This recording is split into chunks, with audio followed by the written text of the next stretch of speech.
Ran, boleh tolong abah buatkan susu untuk adik dulu? Alah, asyik-asyik dulu aja. Nantilah. Hmm, okey lah. Dua dah siap homework belum? Dua siapkan homework dulu, banyak tu. Tahu, tapi dari semalam nak buat tak siap-siap. Malah. Durar, dengan abang dengan Umi, dua jangan cakap macam tu. Dengan abang dengan Umi, dua kena cakap elok-elok, kena jaga adab, okey? Okey. Sahabat-sahabat semua yang dirahmati oleh Allah, pada pagi ini kita masih lagi meneruskan slot motivasi pagi bersama dengan Dr. Kamilin Jamilin. Yang mana pada pagi ini kita akan mengupas tentang topik adab bersama dengan orang tua. Orang tua ataupun ibu bapa adalah manusia yang paling penting dalam hidup kita.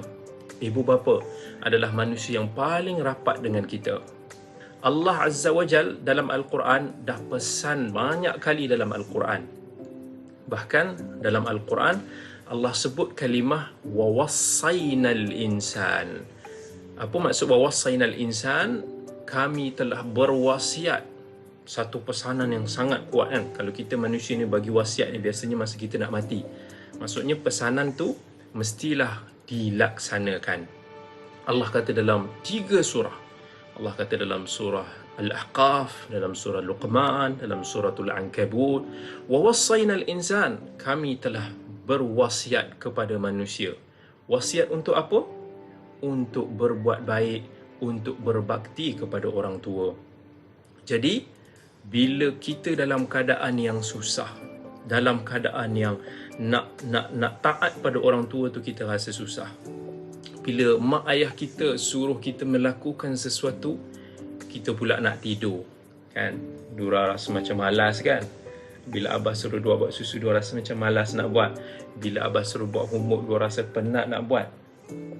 Kena ingat masa tu bahawa menyahut seruan ibu bapa kita adalah merupakan wasiat daripada Tuhan, pesanan daripada Allah.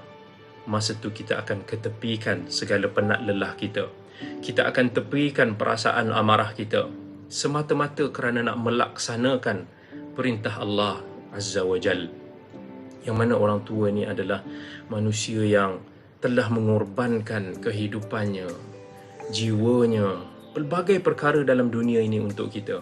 Ibu kita yang telah mengandungkan kita bersusah payah selama 9 bulan. Adik-adik, nak mengandung ni bukan benda yang mudah pun. Tanya ibu kita, mudah tak nak mengandungkan kita? 9 bulan kena hidup dalam keadaan yang sangat memenatkan. Nak makan pun tak lalu, kalau makan pun boleh muntah, nak jalan lagi, nak kerja lagi bagi ibu-ibu yang bekerja. Bukan mudah. Kemudian masa nak lahirkan kita, antara hidup dan mati. Mungkin akan meninggal. Kita pun dengar pun ada beberapa kes.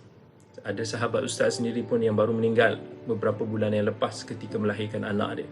Kalau diberi pilihan untuk dia mati tetapi dia boleh melahirkan anak dia, ataupun dia hidup tetapi kena korbankan anak dia, mesti si ibu akan pilih untuk diri dia mati, asalkan dia dapat melahirkan buah hatinya yang tersayang. Kemudian ibu kita susah payah menyusukan kita, menjaga kita.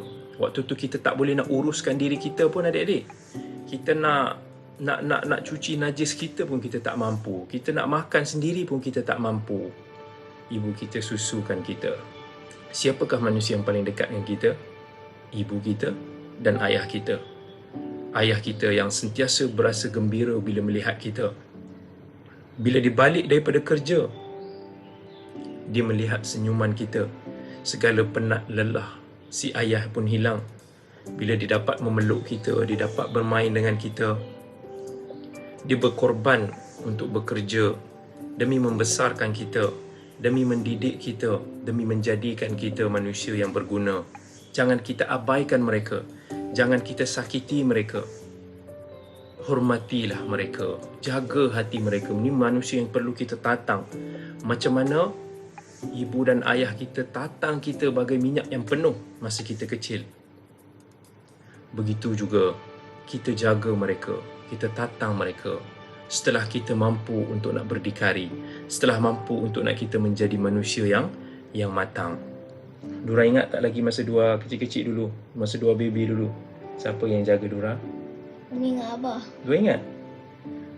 Dua ingat masa Dua lapar, menangis, nak minta susu dulu? Ingat? Ingat?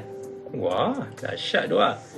No, Abah dengan Umi jaga Durar. Abah dengan Umi nakkan Durar jadi orang yang berguna, nak jadi orang yang pandai, nak jadi orang yang boleh berkhidmat kepada agama, kepada umat, kepada keluarga, kepada kawan-kawan, kepada semua orang. Sebab tu Abah dengan Umi kalau marah-marah Durar, maksudnya Abah nak kebaikan untuk Durar. Bukan Abah tak sayang Durar, Abah sayang Durar, Umi sayang Durar. Tapi bila Abah dengan Umi marah Durar, maksudnya Abah dengan Umi nak Dua belajar sesuatu dan Dua jadi orang yang lebih baik. Okey. Sama juga dengan sahabat-sahabat semua di luar sana. Ibu dan ayah kita adalah manusia yang selalu fikir, tak sudah-sudah dia akan fikirkan kita kan. Dia akan fikirkan masa depan kita, dia akan fikirkan tentang pelajaran kita sampai nanti bila kita dah berkahwin pun, sampai kita dah beranak pun, ibu dan ayah kita akan selalu fikirkan tentang kita. Walaupun kita satu hari nanti kita dah tua pun, masa kita dah jadi atuk-atuk pun, insya-Allah kalau Allah panjangkan usia ibu dan ayah kita dan usia kita untuk hidup bersama nanti masa kita dah tua, kita tetap macam anak kecil pada orang tua kita. Orang tua kita akan terus menasihati kita, dia akan membebel pada kita, dia akan memikirkan untuk kita. Semuanya adalah untuk kebaikan kita dan kita kena jaga. Jangan pula kata, "Ish, Dura dah besar lah. Abang dengan Umi tak payahlah nak nasihat Dura, tak payahlah untuk Dua tahulah." Jangan cakap macam tu tau. Walaupun Dura dah tua nanti, Abah dengan Umi akan terus untuk nak nasihatkan Dura. Baik, kita akan sambung lagi dalam slot yang kedua. Jangan ke mana-mana. Dalam slot yang kedua pada hari ini, sesi motivasi pagi bersama dengan Dr. Kamilin Jamilin. Pada pagi ini kita membicarakan tentang topik adab bersama dengan ibu bapa. Dura, kalau Abah dah besar nanti, Dua nak jaga Abang dengan Umi tak? Nak. Macam mana Dua nak jaga Abang dengan Umi? InsyaAllah nanti Dura akan cuba dan tak nak tengok Abah dan Umi susah. Nak tolong juga. Terima kasih. Ibu bapa ni, dia tak nak anak dia susah untuk dia. Ibu bapa, bagi ibu bapa ni cukup kalau kata anak-anak dia jaga hati orang tua, tak sakitkan hati orang tua. Dia tak adalah perlukan untuk anak-anak dia bagi istana lah, bagi kemewahan dunia. Bagi ibu bapa ni cukup kalau anak tu boleh jaga pertuturan dia, boleh jaga intonasi suara, boleh jaga nada suara tu. Janganlah bila Abah suruh Dura macam, "Dua tolong Abah ni." Allah, Dua merengus. Yang itu tak boleh. Kan dalam Al-Quran pun Allah kata, "Fala taqul lahuma uffin."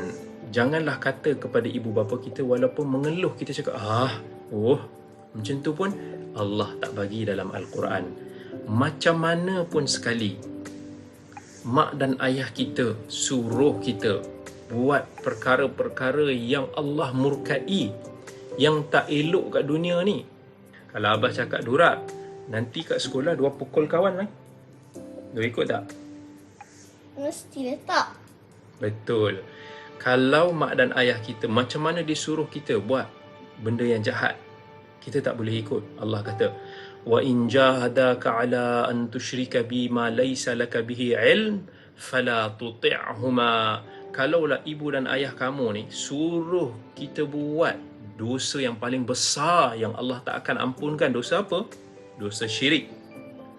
Kalau mak ayah kita paksa kita untuk nak buat dosa yang paling besar ni sekalipun, Allah kata apa? Fala tuti'huma.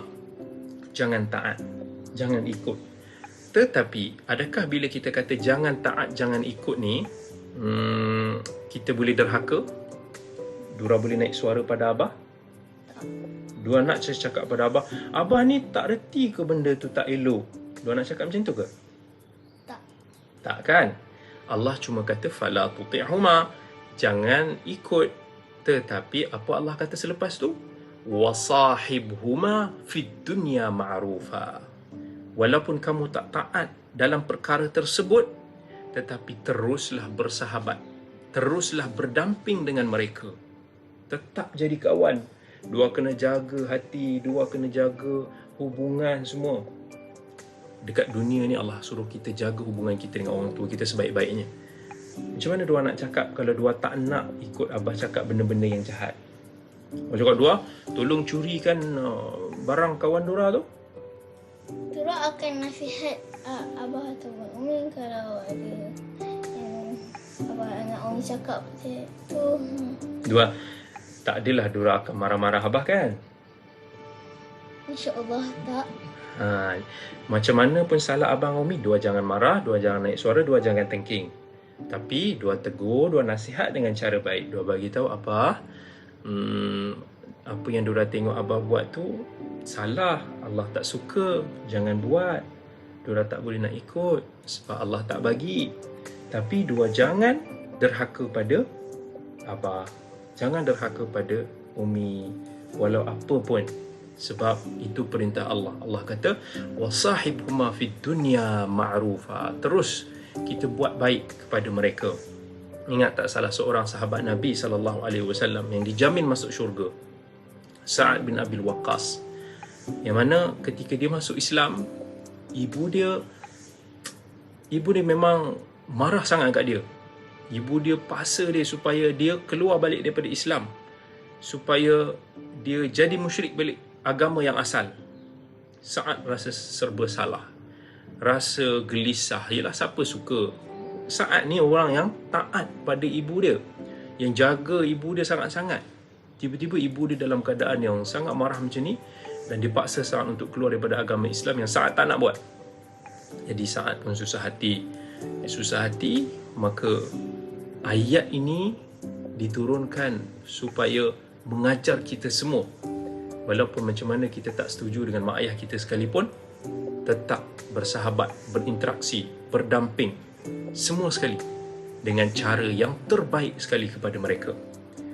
Macam kalau kita jaga sahabat-sahabat kita ni elok, lebih utama untuk nak kita jaga mak ayah kita. Walaupun masa tu mak Sa'ad ni dia dah mogok lapar, dia tak nak makan sampai Sa'ad boleh murtad.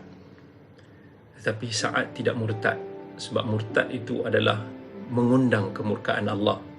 Sa'ad tetap datang bawa makanan ke ibu dia, layan ibu dia, cakap pujuk ibu dia sebaik-baiknya. Apa yang akan berlaku itu adalah pilihan ibu dia. Tetapi pilihan Sa'ad, dia tidak boleh mendurhakai Allah. Dia tidak boleh biadab terhadap orang tuanya.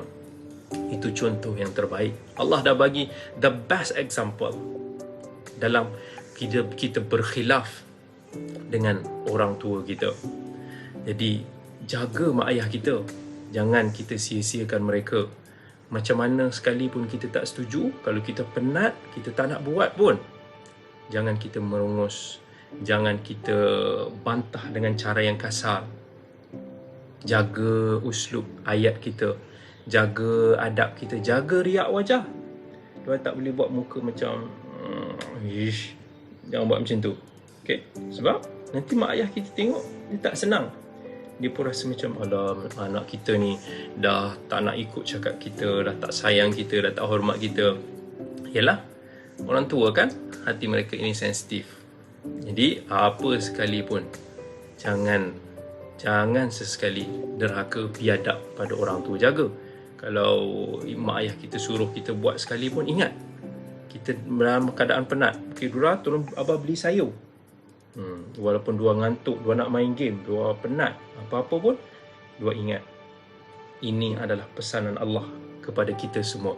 Dan kita akan sebutkan beberapa kelebihan tentang berbakti kepada orang tua kita selepas ini pada slot ketiga, insya-Allah. So, jangan ke mana-mana, kita jumpa lagi. Baik, dalam slot yang terakhir ini kita akan sebut beberapa kelebihan tentang berbakti kepada orang tua dan apa yang boleh kita lakukan kepada mereka. Banyak sebenarnya kelebihan yang Allah dan Rasulnya telah ceritakan kepada kita, macam mana kalau kita berbakti pada orang tua, macam-macam kebaikan kita boleh dapat. Antaranya, kita akan murah rezeki. Dalam hadis riwayat Al-Bukhari, Nabi SAW bersabda, "Man ahabba an yubsata lahu fi rizqihi wa yunsa'alahu fi atharihi falyasil rahimahu." Nabi kata, siapa yang suka untuk nak dipanjangkan usianya dan dimurahkan rezekinya, diluaskan rezekinya, maka sambungkanlah silaturahim. Nak sambungkan silaturahim ni, rahim ni keluarga kita. Dan of course, orang yang paling utama, keluarga yang paling agung sekali untuk nak kita muliakan dan kita berbakti, iaitu ibu dan ayah kita. So insya-Allah, jaga mak ayah kita betul-betul. Jangan rasa macam kedekut, jangan rasa bakhil dengan mak ayah kita. Insya-Allah kita akan murah rezeki. Selain itu, dalam Al-Quran, dalam hadis Nabi, banyak lagi kelebihan lain. Antaranya, antara kelebihan dalam hadis yang disebutkan adalah doa kita makbul. InsyaAllah Allah akan mudah untuk nak perkenankan doa kita. Dan jangan lupa, berbakti pada orang tua ni antara amalan yang paling mulia. Nabi SAW dalam hadis Ibnu Mas'ud, ketika ditanya, ayyul amali ahabbu ilallah, apakah amalan yang paling Allah Azza wa Jal sukai? Nabi sebut as-salatu ala waqtiha, salat pada awal waktunya. Thumma ay, kemudian apa ya Rasulullah? Nabi SAW jawab, birrul walidain, berbakti kepada orang tua. Thumma ay, kemudian apa? Barulah Nabi SAW sebut al-jihadu fi sabilillah, berjihad di jalan Allah. Jadi Nabi SAW sebut tentang bakti kepada orang tua sebelum, lebih utama daripada berjihad di jalan Allah. Kalau kita sayang pada orang tua kita, apa yang kita nak lakukan untuk mereka? Sudah tentu, yang pertama sekali adalah kita selalu berdoa untuk ibu bapa kita. Rat, tu ada doa tak untuk Abah dengan Umi? Ada. Apa yang dua doa untuk Abah dengan Umi? Dura doakan untuk Abah dan Umi panjang umur, Allah sayang, masuk syurga. Ada lagi? Ada banyak lagi sampai di akhirat. Betul. Doakan untuk Abang dengan Umi. Betul. Ya, terima kasih Dora. Doa kena selalu doakan Abang dengan Umi tau. Itu je yang Abah dengan Umi perlukan daripada Dora. Jaga Abang dengan Umi elok-elok. Doakan Abang dengan Umi elok-elok. Sebab doa adalah merupakan senjata orang mukmin, yang mana kita meminta kepada Allah yang Maha Kaya, yang Maha Pengasih, yang Maha Pemurah, yang memiliki Asma'ul Husna. Kita minta pada Allah supaya jaga ibu ayah kita, Allah ampunkan mak ayah kita, Allah kasihi mereka, Allah berikan segala kebaikan di dunia dan akhirat, Allah selamatkan mereka daripada azab kubur, Allah kurniakan mereka syurga, kebaikan semua sekali. Dalam Al-Quran pun sebutkan tentang doa kepada ibu bapa kita. Dan Rabbighfirli wa liwalidayya warhamhuma kama rabbayani saghira. Kita minta, ya Allah, ampunilah aku, rahmatilah ibu bapa aku sebagaimana mereka mengasihi kita sewaktu kita kecil. Doakan. Dan doa ni sebagai bakti yang paling besar tau. Sebab doa ni, walaupun mak dan ayah kita nanti dah tak ada lagi kat dunia ni, itulah antara bakti yang kita boleh lakukan kepada mak ayah dan kita. Ramai orang ingat kalau kita nak jaga mak ayah kita, kita nak bakti pada orang tua, kita bagi mereka duit je, cukup.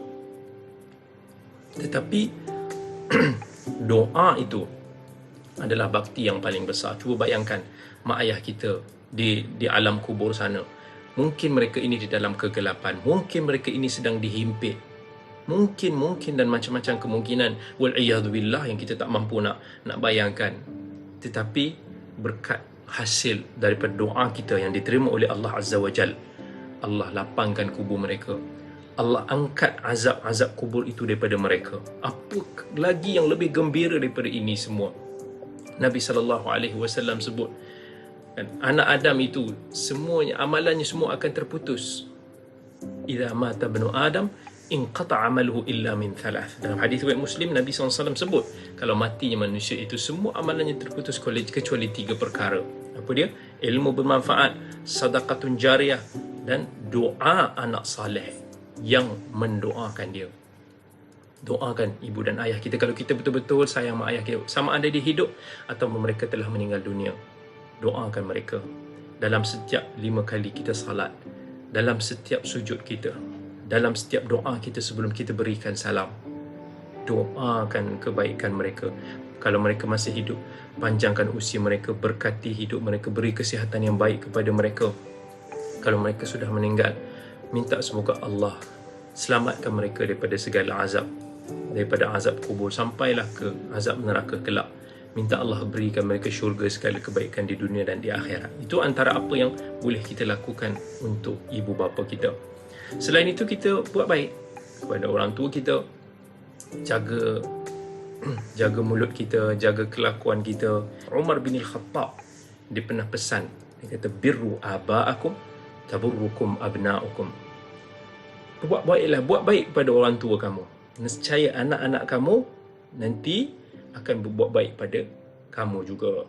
Maksudnya dunia ni saling berputar. Macam mana kita treat mak ayah kita, macam mana juga kita didik anak-anak kita, begitulah anak-anak kita akan buat pada kita. So, jaga itu, insya-Allah. Jangan sesekali derhaka pada orang tua kita. Nabi SAW dah bagi tahu, tak ada dosa pun yang Allah Azza wa Jal, dalam hadis riwayat Al-Hakim, Nabi SAW kata tak ada satu dosa pun yang Allah nak segerakan balasannya dekat dunia ni, melainkan dosa kita menderhakai orang tua kita. So, jangan sesekali kita derhaka pada orang tua. Kalau Allah laknat kita, kalau Allah murka pada kita, cuba kita bayangkan malang nasib kita. Baik. So, akhir sekali, Dura, ada apa-apa pesanan untuk kawan-kawan Dura? Ada. Apa pesanan Jadi Dura? kawan-kawan, selagi korang ada ibu bapa, jagalah mereka, tolonglah mereka, hargailah mereka, hormatlah mereka selagi mereka ada. Okey. Dengar tu kawan-kawan semua, hargai orang tua kita, jaga adab dengan mereka, jaga kelakuan kita, insya-Allah Allah akan rahmati hidup kita semua. Allah akan bagi kita semua kejayaan di dunia dan di akhirat. Sampai bertemu lagi insya-Allah kita dalam sesi yang akan datang. Assalamualaikum warahmatullahi wabarakatuh.